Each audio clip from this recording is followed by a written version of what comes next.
So here is an interactive equity curve simulator with fee analysis that I built in Claude, but not only does it have the fees from the order types used to enter or exit a trade, but now it's also got the slippage in the calculation as well. And this one plots a third line in green to show how my bankroll would look like after fees and slippage. So if I set this to 0, this means that my average slippage per trade is 0, meaning every single market order that I execute, I get the exact price that I want. Now, that sounds all nice and dandy, but in reality, that's just not ever going to happen. We have to accept that slippage is just a part of the game, right? It is an inevitable cost that every single trader has to pay at one point, right? Eventually, inevitably.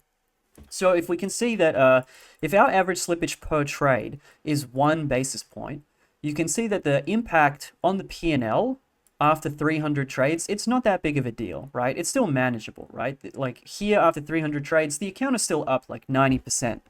Not too shabby. But if we were to really ramp this up, let's say to 10 basis points, now we've got, now we're really dealing with something quite nasty. And let's also put the, assuming that I'm exiting with a market order, yeah, look at that. Just before fees, the account would be up 120%.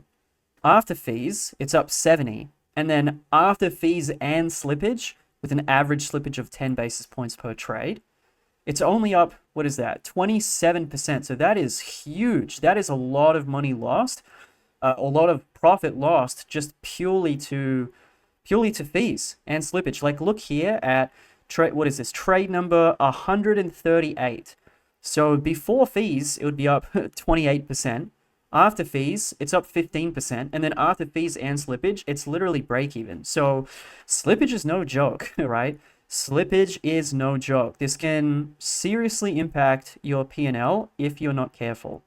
So if you're just starting out, this isn't too big of a deal because it's likely that you're going to be trading with a small size, or at least that's what I recommend doing if you're just starting out. But as you start scaling up your account, as you start getting more and more profitable and increasing your position size and increasing the size of your entire trading account, you're going to notice that every now and then, sometimes a trade gets slipped, okay? No big deal, but as you start, I would say as you start getting towards like the 25K size or maybe $50,000 size, it may actually be a semi-decent idea to start tracking what is your actual average slippage per trade.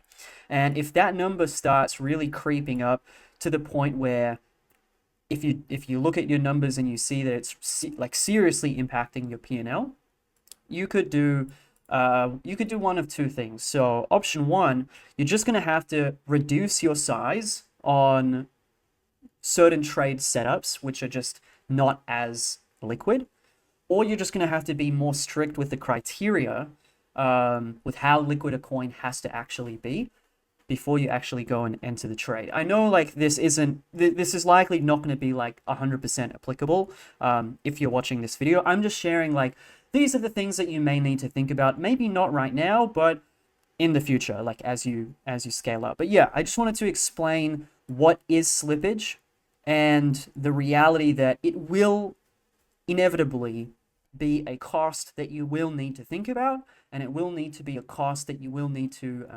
manage and control, or partially control over time.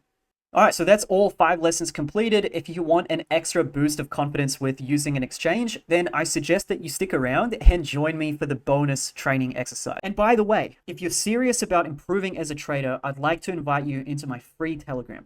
Here's what you're going to get inside. You're going to get a 100-page guide on how I trade breakouts. You're also going to get a 214-page guide on how I trade reversals. And by the way, these 2 guides, I go really, really in depth with the strategies, with the theory, with the logic, and also I include like total combined within these 2 guides, there's more than 75 trade screenshots for you to study, like through just continuous repetition. And it's going to help you train that pattern recognition of seeing the exact same thing happen over and over again. Also, you're going to get a custom trading journal that I built, which makes it really easy for you to track your trades, but also to review your trades. Like literally in the journal, there's a tab called educational resources. And in there, I have a template for reviewing trade screenshots and guide to show you the process for how to actually review your trade screenshots to improve your performance over time. And also a whole bunch of other stuff as well that I give out for free in my Telegram. So if that sounds interesting, click the link in the description to join.